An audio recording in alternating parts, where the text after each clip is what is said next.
buying furniture is exhausting.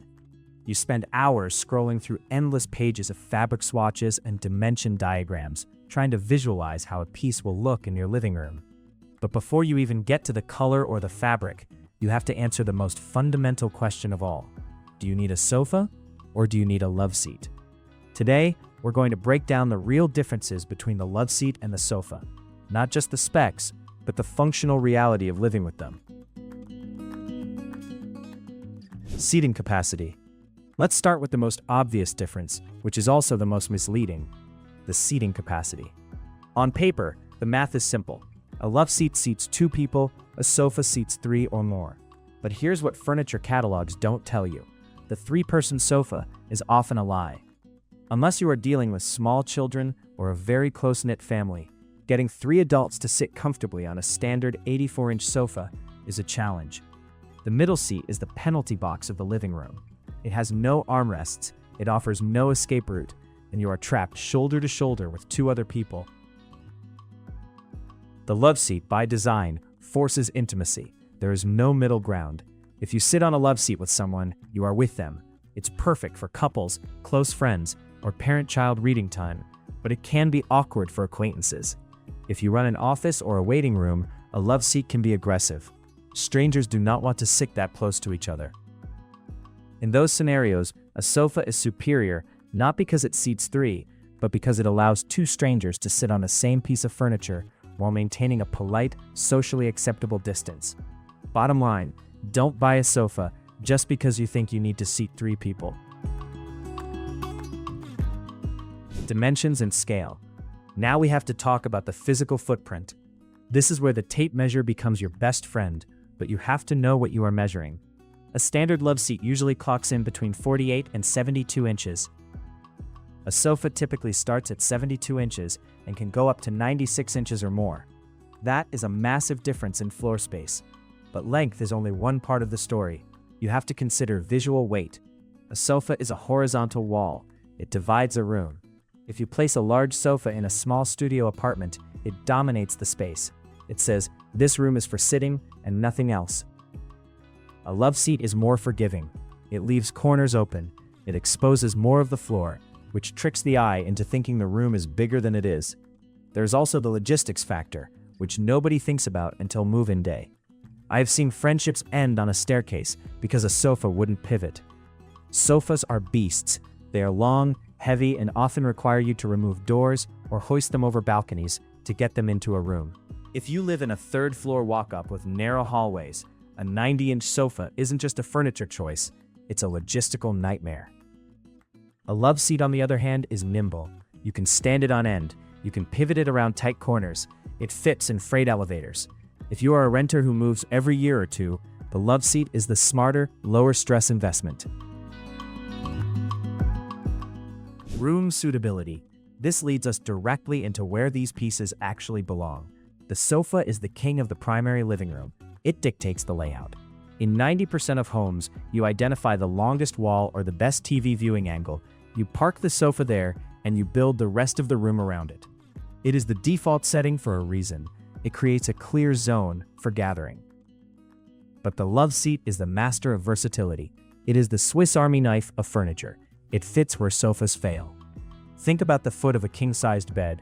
A sofa is too big there, but a love seat creates a perfect bench for putting on shoes or reading. Think about a home office.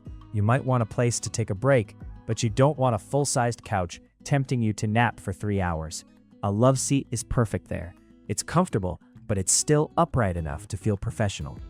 The love seat is also the hero of the conversation pit.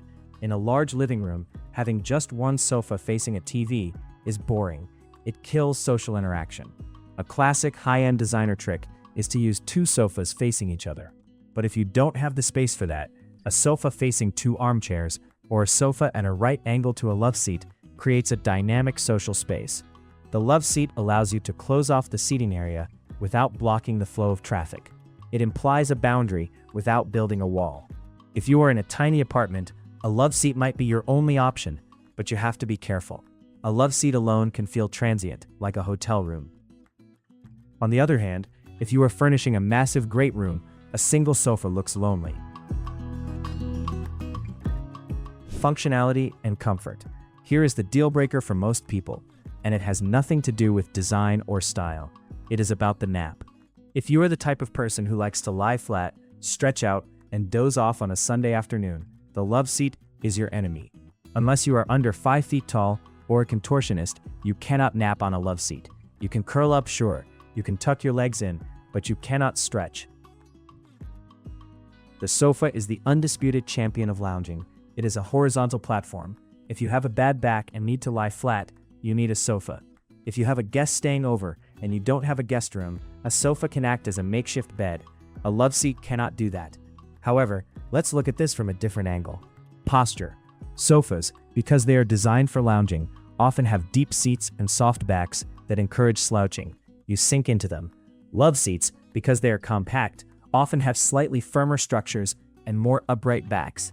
If you are buying furniture for a formal sitting room where you want to sit up, drink tea, and have a conversation without sliding down into the cushions, a Loveseat often provides better ergonomic support. It keeps you engaged. A sofa encourages you to check out. Cost and value. Manufacturing a piece of furniture involves a lot of fixed costs. The labor to cut the pattern, the shipping of the frame, the marketing, those costs are roughly the same whether the piece is 60 inches long or 90 inches long. So, while a Loveseat is cheaper, it isn't usually half the price. You might pay $1,000 for the sofa and $850 for the matching Loveseat. This brings us to the concept of value. If you look at cost per seat, the sofa almost always wins. If you pay $1,000 for a sofa that seats 3 or a spacious 2, you are getting better utility for your dollar than paying $850 for a tight 2-seater. From a pure resale perspective, sofas also hold their value better. There is a higher demand on the used market for full-sized couches because they are seen as essential. A Loveseat is seen as an accessory. It is harder to sell a used Loveseat because people often don't want a mismatched small piece. They want the main event. So, where does that leave us? If you have the space, the budget, and the desire to stretch out, the sofa is the standard for a reason. It is the versatile, nap-friendly, crowd-pleasing anchor of the home. It is the safe bet. But do not sleep on the Loveseat. It is the problem solver. It is the answer for tight city living, for awkward corners, and for creating intimate conversation zones that a massive sectional just can't replicate. Don't buy the sofa just because that's what you're supposed to do. Measure your room, but more importantly, measure your lifestyle.